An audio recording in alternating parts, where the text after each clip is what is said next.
మరిన్ని interesting movie updates ని brief గా చూద్దాం. సలార్ సీక్వెల్ సలార్ 2 కి రంగం సిద్ధమవుతోంది. ఇలాంటి టైంలో సలార్ మొదటి భాగం జపాన్ లో రిలీజ్ కు రెడీ అయింది. బాహుబలి సిరీస్ తో జపాన్ లో ఫ్యాన్ ఫాలోయింగ్ పెంచుకున్న ప్రభాస్ ఈసారి సలార్ జపనీస్ వర్షన్ తో అక్కడ దండెత్తబోతున్నాడు. జూలై 5న ఈ సినిమా అక్కడ విడుదల కాబోతోంది. హృతిక్ రోషన్ సూపర్ హీరోగా క్రిష్ 4 తెరకెక్కబోతోంది. ఫైటర్ ఫేమ్ సిద్ధార్థ ఆనంద్ ఈ ప్రాజెక్టుని పట్టాలెక్కించబోతున్నాడు. వార్ 2 తర్వాత హృతిక్ క్రిష్ 4 షూటింగ్ తోనే బిజీ అవుతాడని తెలుస్తోంది. పవర్ స్టార్ పవన్ కళ్యాణ్ తో క్రిష్ తెరకెక్కిస్తున్న హరిహర వీరమల్లు టీజర్ వచ్చేసింది. సగం షూటింగ్ తర్వాత ఏఎం రత్నం జ్యోతి కృష్ణకి క్రిష్ తన బాధ్యతలు అప్పగించాడన్నారు. ఇప్పుడు అది నిజమే అని అఫీషియల్ గా తేలింది. హరిహర వీరమల్లు టీజర్ దూసుకువెళ్తోంది.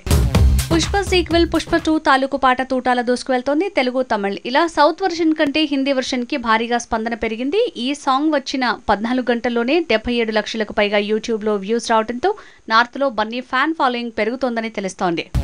రాజమౌళి డైరెక్షన్ లో మహేష్ చేసే సినిమా షూటింగ్ మేలో మొదలవ్వాలి. కానీ ఆగస్టు లేదంటే సెప్టెంబర్ నుంచి రెగ్యులర్ షూటింగ్ మొదలు కానుంది. ఇక మ్యాన్ ఆఫ్ మాసెస్ ఎన్టీఆర్ తో ప్రశాంత్ నీల్ ప్లాన్ చేసిన సినిమా షూటింగ్ అక్టోబర్ లో మొదలవటం కన్ఫర్మ్ అయింది. విజయ్ దేవరకొండతో రాహుల్ సంక్రిత్యాన్ సినిమా ఫైనల్ అయ్యేలా ఉంది. టాక్సీ వాళ్ళ కాంబినేషన్ రిపీట్ కానుంది. శ్యామ్ సింగ్ రాయ్ తర్వాత రాహుల్ ఇప్పుడు రౌడీతో సినిమా ప్లాన్ చేస్తున్నాడు. జైలర్ సీక్వెల్ కి రంగం సిద్ధమవుతోంది. నెల్సన్ దిలీప్ కుమార్ ఈ సినిమా తాలూకు అప్డేట్ మే 3న ఇస్తానన్నాడు. అయితే ఇందులో రజనీకాంత్ 30 ఏళ్ల యంగ్స్టర్ గా కనిపిస్తాడట.